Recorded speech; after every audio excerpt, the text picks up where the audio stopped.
Hello friends, match number 68 at Chinnaswamy Stadium in Bangalore last night. What a fantastic match it was. Before going into that match, here is a brief of a unique cricket tournament, the one-day series national level wheelchair men's cricket tournament for the Amar Seva Alagappa Trophy 2024 that began at the Alagappa University Parasports Center, Karaikudi in Tamil Nadu on Saturday. On the opening day of the tournament, that is conducted by the Wheelchair Cricket Association of Tamil Nadu and supported by Amar Seva Sangam, a charity organization in Ayikudi village in Tirunelveli district of Tamil Nadu, for empowering the person with disabilities for their rightful place in the society by enabling them through rehabilitation services, promoting their rights, and by advocating for policies for an inclusive ecosystem. On the first day yesterday, Madhya Pradesh and Maharashtra posted victories. Madhya Pradesh beating Telangana by 14 runs and Maharashtra beat Tamil Nadu also by 14 runs. Madhya Pradesh made 119 all-out in 21 overs in the 25 overs a-side contest, and Telangana bundled out for 105 in 18.2 overs. In the other match, Maharashtra made 307 for 5 with Parashuram scoring 118, that is 118, and Shivaji Pawar scoring 62. Despite Tamil Nadu's opener Sagadevan scoring 95 and Jaykumar's 55, Tamil Nadu could make only 293 in their stipulated overs. Okay, right. Chinnaswamy Stadium was electrifying last evening with a wave of red and yellow, the fans supporting RCB and also Chennai Super Kings in equal measure. RCB were put into bat by Chennai Super Kings captain Ravindra Jadeja, who has had some tough times with the calling of the coin toss. He got it right yesterday and inserted RCB in. RCB posted a challenging 218 for 5 and contained Chennai Super Kings to 191. For RCB to win, they had to contain CSK to 200 or less. They had to win by at least 18 runs. So Chennai Super Kings' target was 201 to first qualify and enter the playoffs on a better net run rate. In an exciting finish, RCB restricted Chennai Super Kings to 191 for 7 to eventually win by 27 runs and become the fourth and final team to qualify for the playoffs. RCB will play in the eliminator on May 22nd in Ahmedabad. So the top 4 teams are determined. RCB joining Kolkata Knight Riders, Rajasthan Royals and Sunrisers Hyderabad. RCB got into the run scoring act with captain Faf du Plessis and Virat Kohli looking for boundaries, more so the sixers, and got them too. Du Plessis slammed Shardul Thakur straight into the side screen in the second over, and Kohli pulled and lofted Tushar Deshpande for 2 sixes. The first of the 6 bouncing off the roof of the Chinnaswamy Stadium wall. Rain interrupted RCB's march at 31 for no loss in 3 overs, giving Chennai Super Kings a 40-minute break to regain their thoughts and plans while robbing RCB of the momentum. The break did work in CSK's favour, as after resumption, the next 3 overs sent by spinners Mahesh Tikshana and Mitchell Santner yielded only 11 runs, as Du Plessis and Kohli struggled to put bat onto the ball, with the pitch assisting a lot of turn.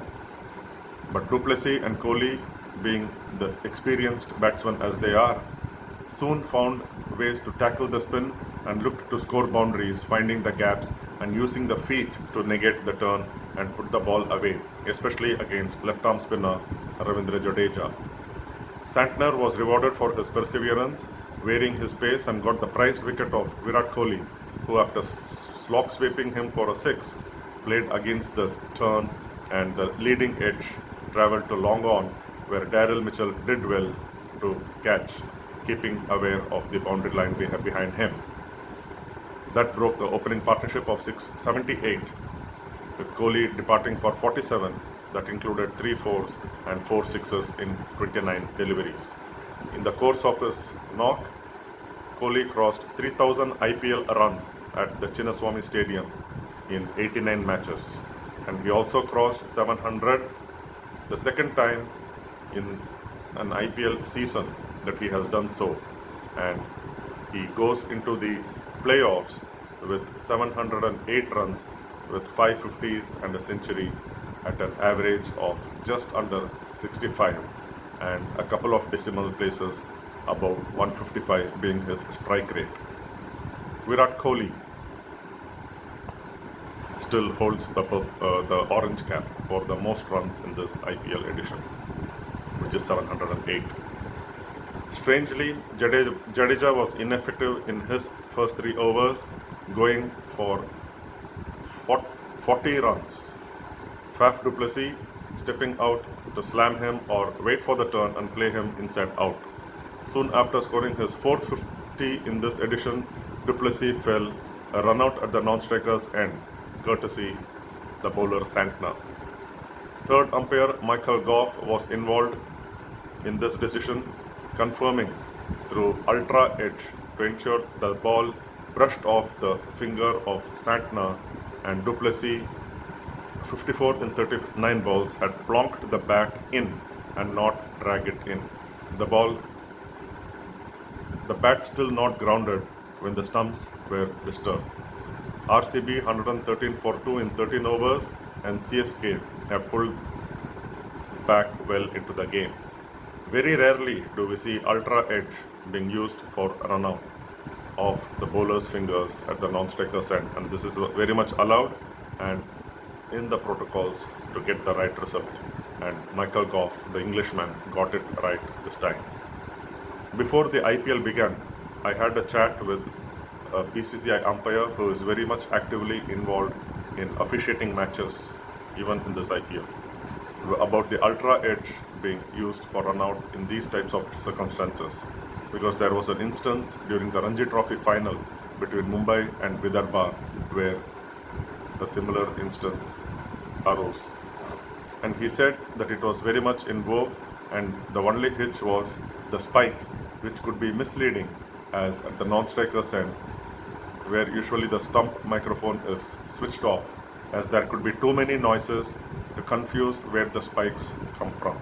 But yesterday it was not so, as there was a slight spike when the ball deflected off Santner's finger.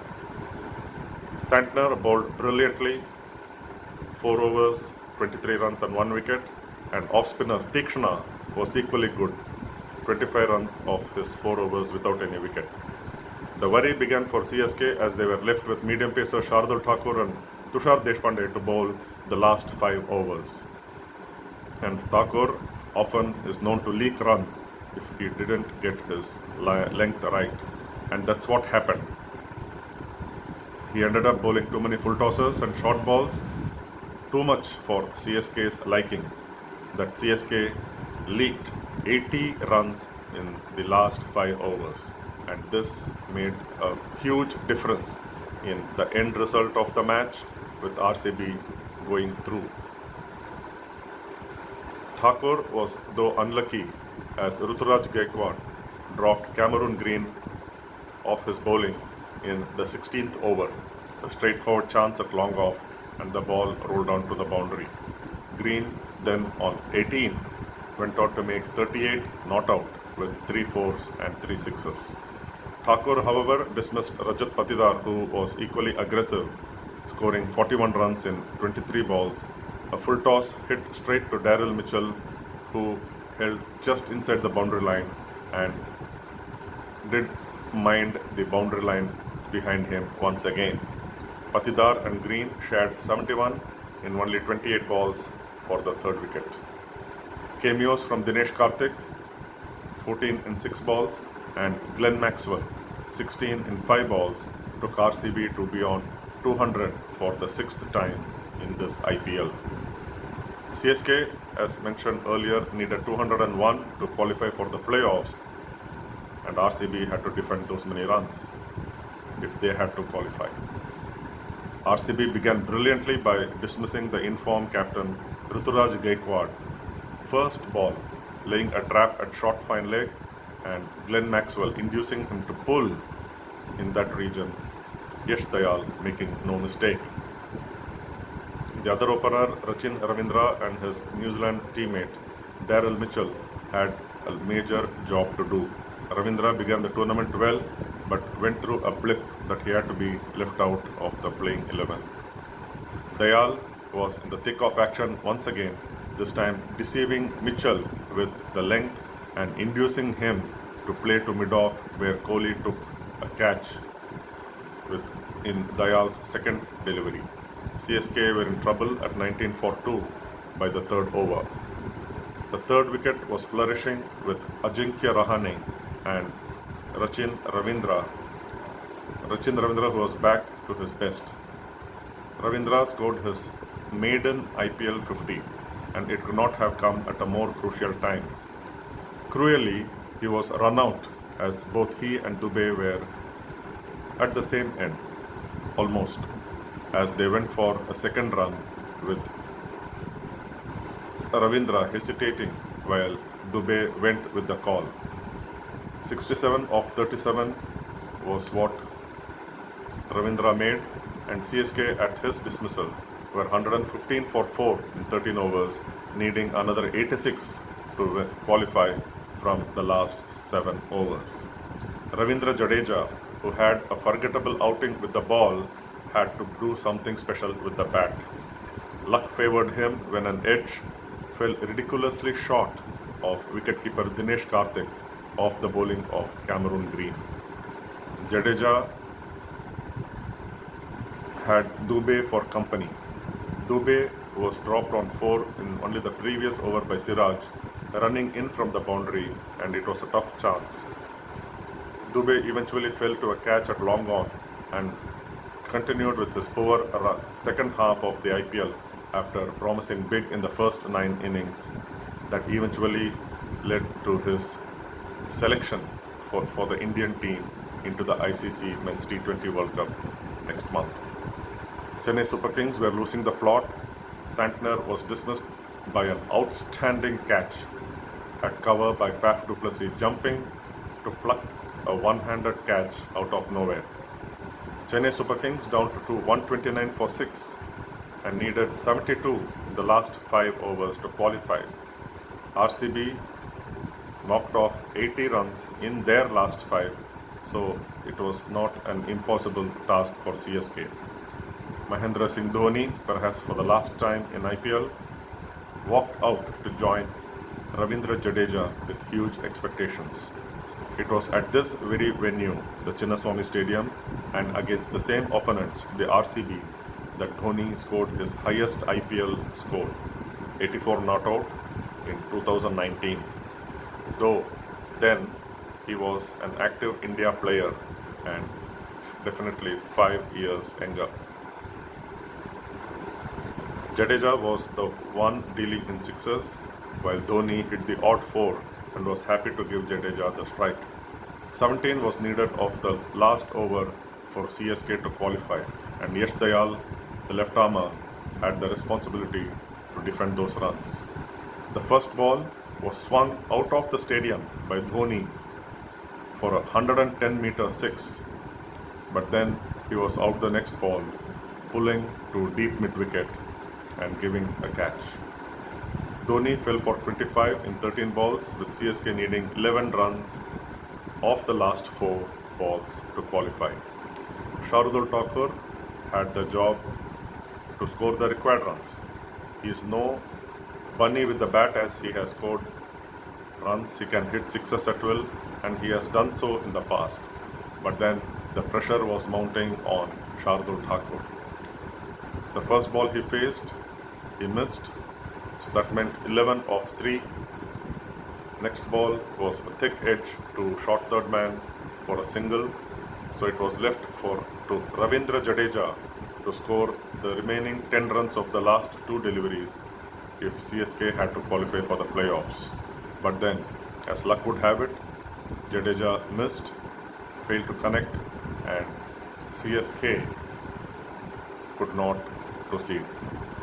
Credit to Yash Dayal for bowling slightly outside the off stump and not giving Jadeja much to hit. CSK fell short by 10 runs of the qualifying mark, and RCB, credit to them for their 6th consecutive victory, making it to the playoffs, while CSK failed to make it to the playoffs for only the 3rd time in these many years, the previous two being in 2020 and 2022. Okay, so on to the last day of the league phase, that is match numbers 69 and 70, before we go into the playoffs in the coming week. The first match of the day today in Hyderabad, rain permitting, or weather permitting rather, Sunrisers Hyderabad take on Punjab Kings in a 3:30 p.m. start. The match is important for Sunrisers Hyderabad, who can finish in the top 2 should they win, and hope that Rajasthan Royals don't win against the number 1 side, Kolkata Knight Riders, in Guwahati in a 7:30 p.m. start.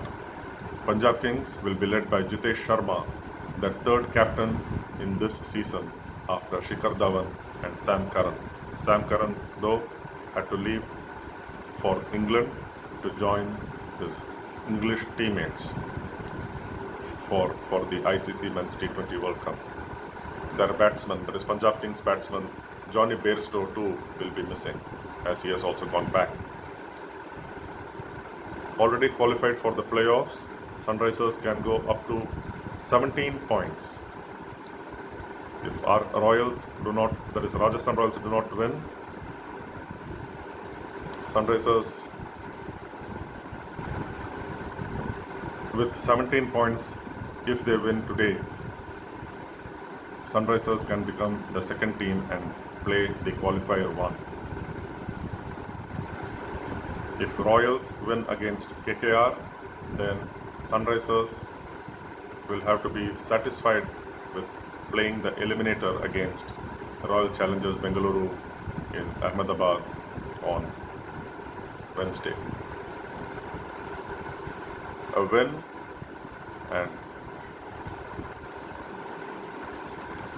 win for SRH and a loss for RR would mean that SRH would have 2 bites at the cake. That is, they play the qualifier, and if they win, go directly into the final, whereas if they lose the qualifier 1, they still have a chance to make it to the final by playing the qualifier 2 and winning them.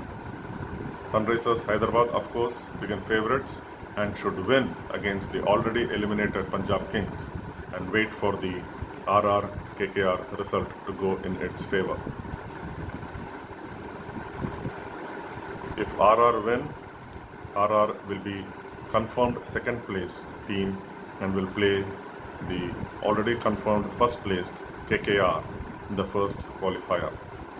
Royals will look to shake off their poor run, losing 4 on the trot, and get back to winning habit before going into the playoffs.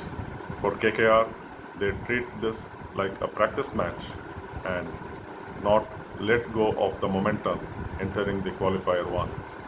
They will be without their opener, explosive opener Phil Salt, and will have a new batting partner with Sunil Narayan at the top. Before winding up, I am appealing to you all to support the wheelchair cricket tournament for the 4-team Amar Seva Alagappa Trophy 2024 being held in Karaikudi in Tamil Nadu. It enters the 2nd day today. Tamil Nadu take on Telangana and Maharashtra square off with Madhya Pradesh.